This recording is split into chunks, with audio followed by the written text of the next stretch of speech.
सितारों के बजते हुए चिरागों से धुआं सा निकल रहा था।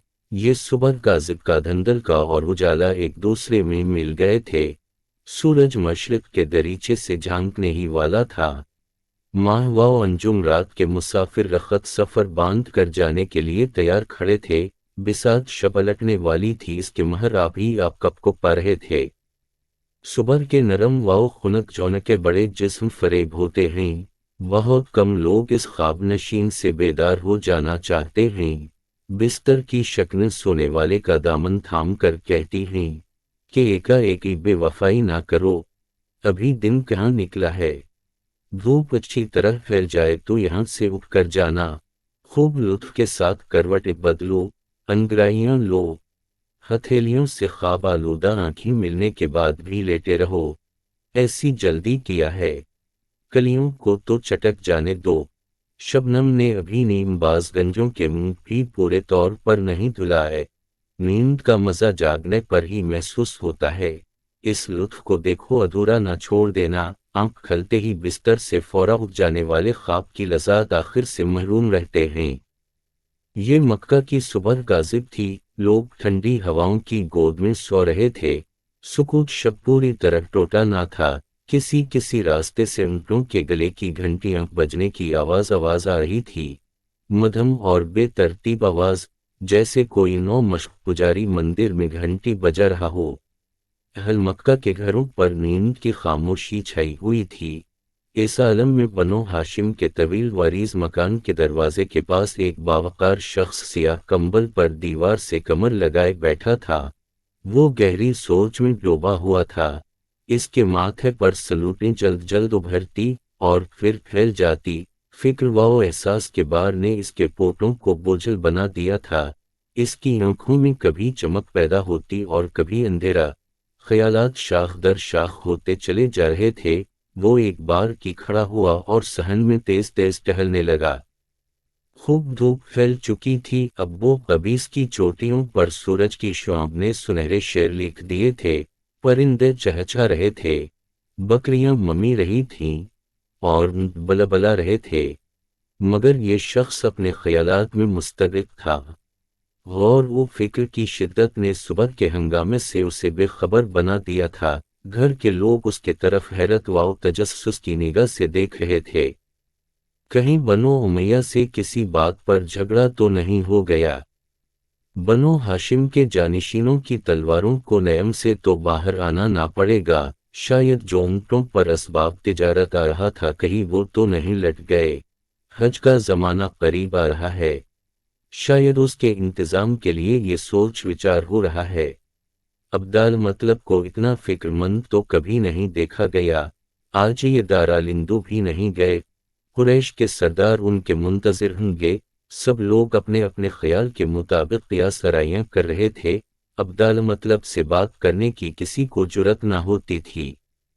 अब्दाल मतलब ने पेशानी से पसीना पहुंचा, कई बार हाथों की मठियों को बंद किया और खोला, फिर अपने नीचे करते को ऊपर उठाते हुए बोले, अब्दुल्ला कहाँ हैं? इसे बुलाओ। कबे की दीवार के साए में आज इसे कुर्बान करके अपनी मिन्नत पूरी करूंगा। घर वाले सब एक दूसरे का मुंह तकने लगे। अब्दाल मतलब के फैसले को सुनकर सबके चेहरे एक बार की पीले पड़ गए, जैसे उनके जिस्मों में लहू नहीं पानी है। मकान के सहन में ऊँटों के कजादों के पास दीवार में बहुत बड़ा ताक था, जिसमें मिट्टी के प्याले, रस्सियां, सतों के खाली थैले, आहनी खुद टूटी हुई जरा के टुकड़े और लोहे के कुछ हथियार रखे थे। अब्दाल मतलब ने ताक से छुरी उठाई और इसकी धार को देखने लगे। धार तेज थी, मगर अब्दाल मतलब ने एहतियाता जरा के लोहे पर उसे रगड़ना शुरू किया। आन के आन में बिजली की तरह ये खबर फैल गई। अब्दाल मतलब ने जो मिन्नत मानी थी कि अल्लाह ताला ने मुझे 10 बेटे दिए हैं तो मैं एक बेटे को तकर्रब इलाही के लिए कुर्बान करूंगा, आज इस मिन्नत के पूरा करने की वो तैयारी कर रहे हैं। छुरी की धार तेज तुर की जा रही है। अब्दुल्ला को बुलाने के लिए आदमी भिजवा दिया है। हाशमी घराने के लोग बात के पक्के और इरादे के मजबूत होते हैं اور پھر ابدال مطلب تو قریش کے سردار ہیں، ان کے عزم کا بدل جانا بہت دشوار ہے۔ تھوڑی دیر میں عبداللہ، حارث، ابو طالب اور دوسرے بھائیوں کے ساتھ باپ کی جناب میں حاضر ہو گئے، اور ان کے آنے کے تھوڑی دیر بعد عبداللہ کے ننہال والے بھی نوسے کی قربانی کیے جانے کی خبر سن کر وہاں چلے آئے۔ عبداللہ بیٹھے تھے، سب کی نگاہیں انہیں پر تھی، ترس کھانے والی نگاہیں، ملتجی نظریں کہ کاش عبداللہ مطلب کے ہاتھ سے کوئی چھری چھین لیتا۔ لوگوں کی ہمدردی کے اس منظر کو دیکھ کر عبداللہ مطلب نے ان کے کجاوے پر پیر رکھتے ہوئے کہا، مجھے بزدل بنانے کے لیے تم یہاں اکٹھے ہوئے ہو؟ ہمدردی کا یہ نرالا انداز ہے۔ ایک شریف آدمی کو افاہت اور تکمیل منت سے روکا جاتا ہے۔ میری منت سب کو معلوم ہے۔ رات میں نے قرعہ اندازی کی تھی، پورے احتیاط اور ذمہ داری کے ساتھ قرعہ ڈالے تھے۔ عبداللہ کے نام قرعہ نکل آیا، آج اس کو قربان کر کے اپنی منت پوری کروں گا۔ جو لوگ بہت کم ہمت بزدل ہیں وہ اپنی انکھوں پر قمیصوں کے دامن ڈال لیں۔ جو ذبح ہونے والے کی چیخیں سننے کی تاب نہیں لا سکتے وہ اپنے کانوں میں روئی ڈھونس لیں۔ لوگوں کو میرے بچے سے ہمدردی ہے، مگر میری شرافت اور غیرت سے ہمدردی نہیں۔ عدنان کی اولاد ہے، اتنی کم ہمت ہو گئی، کاش ابو قبیش کا سینہ شق ہو جاتا اور تمام بزدل قریش اس میں سما جاتے ہیں۔ عبداللہ مطلب بار بار داڑھی پر ہاتھ پھیراتے اور چھری کو الٹتے پلٹتے، اپنے عزم کا سب کو دکھانے کے لیے۔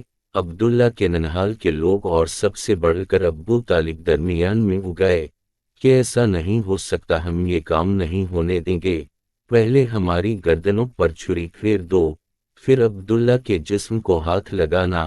بات بڑھنے لگی۔ عبداللہ مطلب اپنی ضد پر قائم تھے کہ چاہے دنیا ادھر سے ادھر ہو جائے میرا ارادہ نہیں بدل سکتا۔ مردوں کا قول جاندار ہوتا ہے اور وزنی بھی، میں اس وزن کو عزیزوں رشتہ داروں کے کہنے میں آ کر ہلکا نہ ہونے دوں گا۔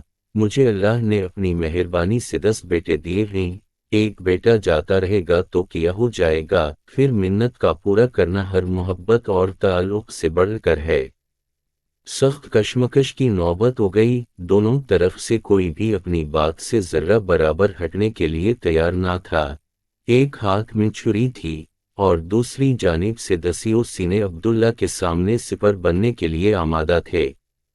یا سید القریش ایک بات کہوں مانو گے؟ ایک بوڑھے نے عرب نے اپنی کمر سے رسی کی گرہ کو ڈھیلی کرتے ہوئے کہا۔ جاری